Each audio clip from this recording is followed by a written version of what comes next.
Mesdames et messieurs les députés et sénateurs, mes chers collègues, mesdames et messieurs les représentants du corps diplomatique, le moment est solennel, les circonstances inédites. Pour la première fois de notre histoire parlementaire, nous accueillons le président d'un pays en guerre, d'un pays à la capitale assiégée, sur lequel les frappes redoublent d'intensité en ce moment même. Car l'inadmissible est en train de se produire, la guerre en Europe, aux portes de l'Union européenne, la guerre en Ukraine.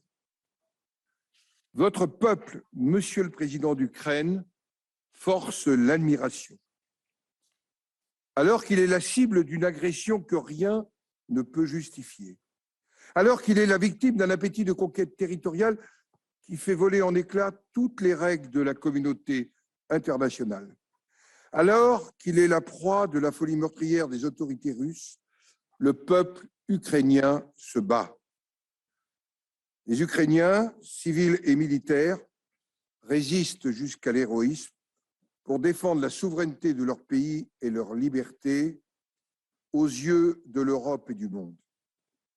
Je souhaiterais, mes chers collègues parlementaires, avec les membres du Conseil de Paris, que je salue et qui nous écoutent, que nous nous levions et applaudissions afin de rendre hommage au courage du peuple ukrainien et de vous-même, Monsieur le Président.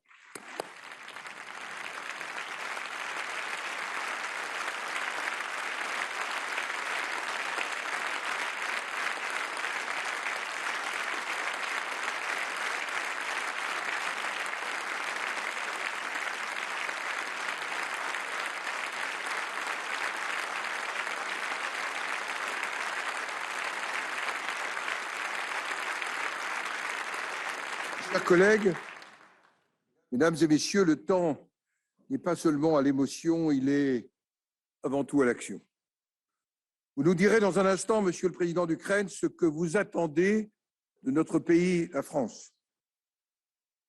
Permettez-moi de vous remercier d'avoir fait le choix en pleine tourmente de vous adresser au Parlement des grandes démocraties, et singulièrement au Parlement français, pour transmettre le témoignage de l'Ukraine et de vos attentes. Ne doutez pas de notre soutien pour aujourd'hui et pour l'avenir. Votre respect de l'institution parlementaire distingue votre pays de ses adversaires. Il fait sens. Dans son combat, l'Ukraine défend aussi nos valeurs, celles de la démocratie, de l'humanisme, de la liberté, de la civilisation européenne. Oui, parce que l'Ukraine appartient à la famille européenne. Je vais maintenant donner la parole au président Ferrand, qui va prendre la suite. Monsieur le Président.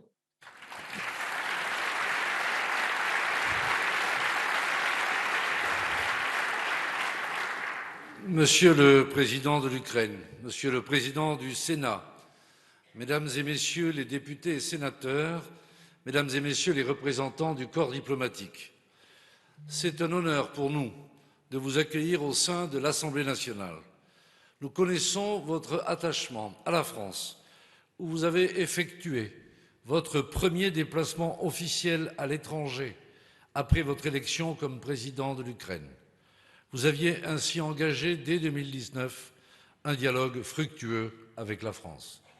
Je tiens également à saluer la présence parmi nous de l'ambassadeur d'Ukraine en France, M. Vadim Omelchenko.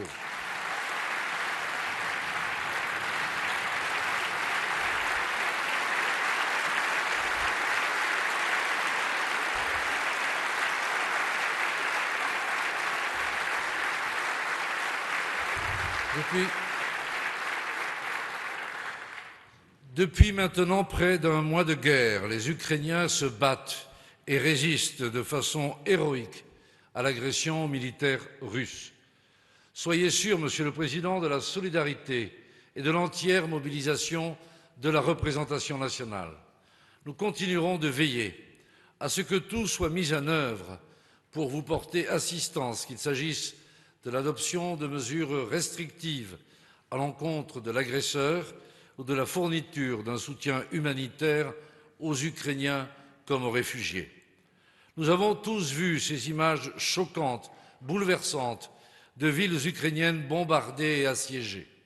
La France condamne ces actes et ces bombardements indiscriminés visant les populations civiles. Cela doit s'arrêter immédiatement et nous appelons la Russie à se conformer au droit international humanitaire. Dans ces circonstances tragiques, le peuple ukrainien fait preuve d'une résistance admirable. Je tiens à saluer son courage et celui des autorités ukrainiennes. Sachez que nous demeurons à vos côtés. Monsieur le Président de l'Ukraine, vous avez la parole.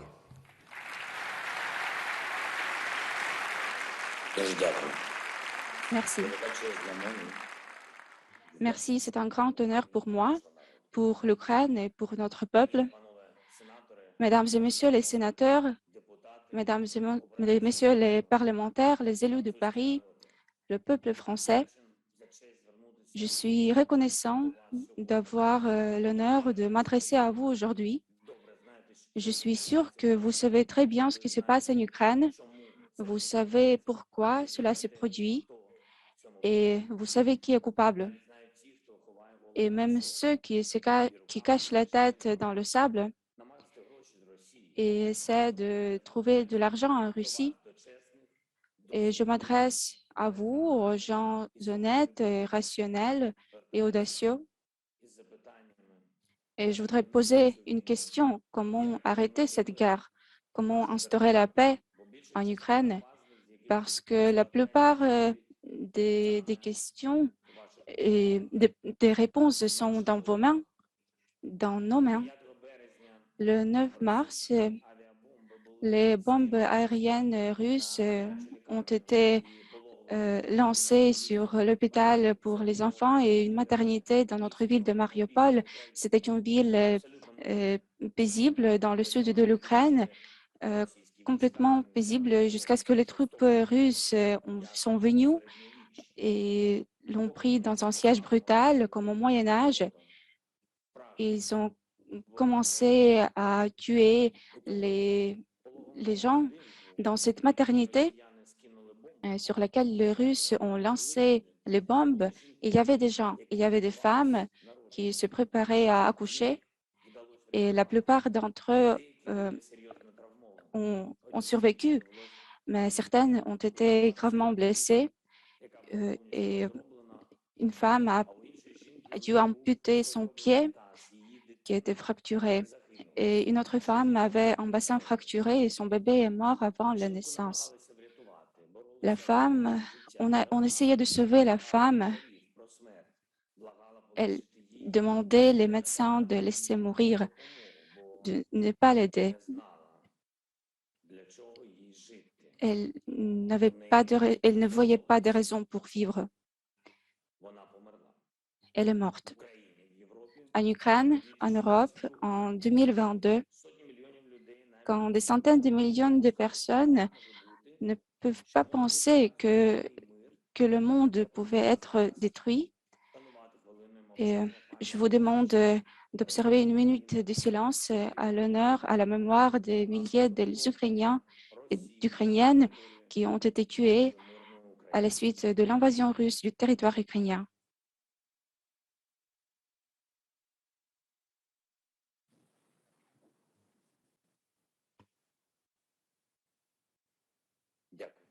Merci. Après des semaines d'invasion russe, Mariupol et d'autres villes ukrainiennes frappées par l'occupant rappellent les ruines de Verdun, comme sur les photos de la Première Guerre mondiale que chacun et chacune a vu.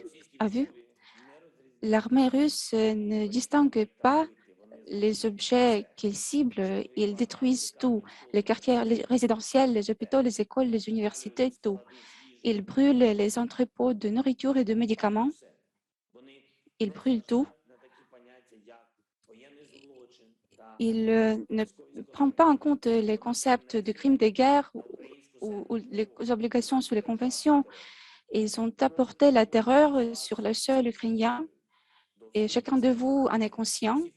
Vous avez toutes les informations Tout est disponible, tous les faits sur les femmes violées par les militaires russes dans les zones temporairement occupées, sur les réfugiés qu'ils tuent sur les routes, sur les journalistes qu'ils tuent, sachant exactement que ce sont des journalistes, sur les anciens qui ont survécu l'Holocauste et sont maintenant obligés de fuir dans les abris antibombes des frappes russes. L'Europe n'a pas vu, depuis 80 ans, l'Europe n'a pas vu ce qui se passe en Ukraine. Il y a des gens désespérés qui supplient de mourir. En 2019, quand je suis devenu président, il y avait déjà un format pour les négociations avec la Fédération de la Russie, c'était un format Normandie, le format de négociation qui devrait mettre fin à la guerre dans le Donbass, la guerre à l'est de l'Ukraine qui dure depuis 8 ans, malheureusement. Et 4 États ont participé au format Normandie, l'Ukraine, la Russie, l'Allemagne et la France. 4, mais ils représentaient tout le monde entier, les positions du monde entier, toutes les positions. Quelqu'un le soutenait et quelqu'un essayait de retarder le processus et il voulait le perturber, mais il semblait important que le monde soit toujours à cette table Normandie.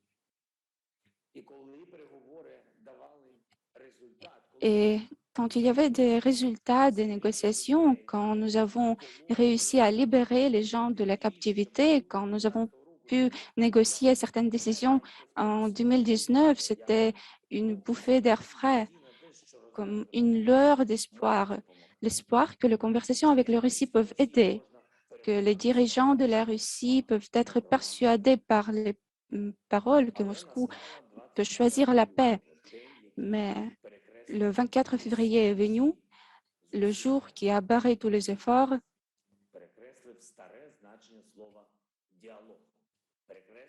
Et même le concept du mot dialogue, il a barré l'expérience européenne des relations avec la Russie et les décennies de l'histoire en Europe. Tout cela a été bombardé par les troupes russes, écrasé par l'artillerie russe et brûlé après les tirs de missiles russes. On n'a pas trouvé de vérité dans les bureaux et on est obligé de chercher la vérité sur le champ de bataille. Alors, qu'est-ce qui nous reste? Nos valeurs, l'unité et la détermination de défendre notre liberté commune pour Paris et pour Kiev, pour Berlin et Varsovie, pour Madrid et Rome, pour Bruxelles et Bratislava. Les bouffées d'air frais ne nous aideront pas. Et nous devons agir ensemble, faire la pression ensemble pour faire la Russie à chercher la paix. Mesdames et messieurs, le peuple français, le 24 février, le peuple ukrainien s'est uni et aujourd'hui, nous n'avons plus ni de représentants de droite ni de représentants de gauche. Nous ne faisons pas attention à ce qui représente le pouvoir et la coalition et l'opposition. Et on pense de l'instauration de la paix pour protéger notre pays. Nous sommes reconnaissants à la France, que la France nous aide. Nous sommes très reconnaissants pour les efforts du président Macron qui a fait preuve d'un véritable leadership. Nous communiquons constamment avec lui. Nous coordonnons nos pas et les Ukrainiens voient que la France apprécie également la vérité et vous la protégez. Vous savez ce que c'est la liberté, l'égalité, la fraternité. Et chaque parole est importante pour vous. Je le sens et les Ukrainiens le ressentent. Et nous attendons de la France, de votre leadership, que vous puissiez faire en sorte que la Russie cherche la paix pour mettre fin à cette guerre contre la liberté, contre l'égalité, contre la fraternité, contre tout ce qui a rendu l'Europe unie et libre et diverse. Nous attendons de la France, de votre leadership, la restauration de l'intégrité territoriale de l'Ukraine. On peut le faire ensemble. Et s'il y a ceux qui ont des doutes entre les personnes présentes, alors je peux vous dire que votre peuple est sûr, comme tous les autres peuples de l'Europe. Et pendant la présidence française de l'Union européenne, une décision mûrie sera prise sur l'adhésion de l'Ukraine à l'Union européenne, une décision historique à un moment historique, comme cela a toujours été le cas dans l'histoire du peuple français. Mesdames et messieurs, le peuple français, demain sera un mois que les Ukrainiens se battent pour leur vie et leur liberté, que notre armée s'oppose de manière héroïque aux forces supérieures de la Russie. Nous avons besoin d'aide, encore plus d'aide, plus de soutien pour que la liberté ne perde pas. Elle doit être bien armée. Les chars, les armes anti-chars, les avions de combat, la défense aérienne, vous pouvez nous aider. Nous en avons besoin. Vous pouvez, pour que la liberté ne perde pas, le monde doit la soutenir avec des sanctions contre l'agresseur. Chaque semaine, un nouveau paquet de sanctions. Les entreprises françaises doivent quitter le marché russe. Renault, Auchan, Leroy Merlin et autres, ils doivent cesser d'être les sponsors de la machine de guerre de la Russie. Ils doivent arrêter de financer le meurtre d'enfants et de femmes, le viol. Tout le monde va se rappeler que les valeurs valent plus que les bénéfices.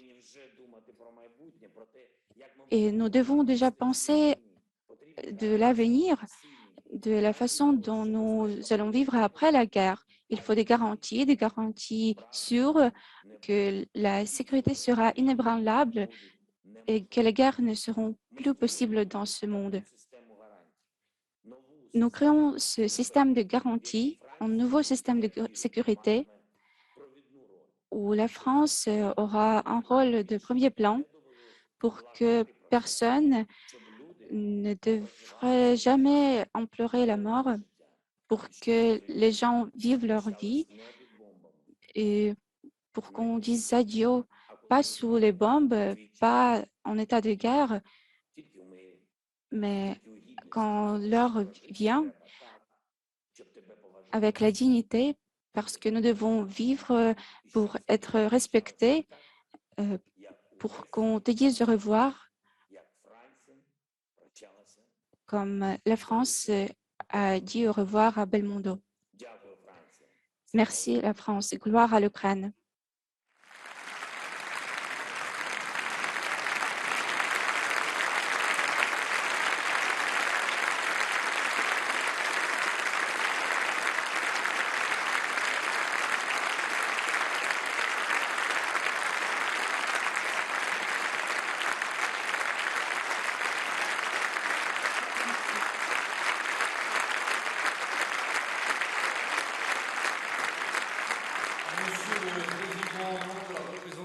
Nationale, je vous remercie de vous être adressé aux parlementaires et au peuple français. La séance est levée.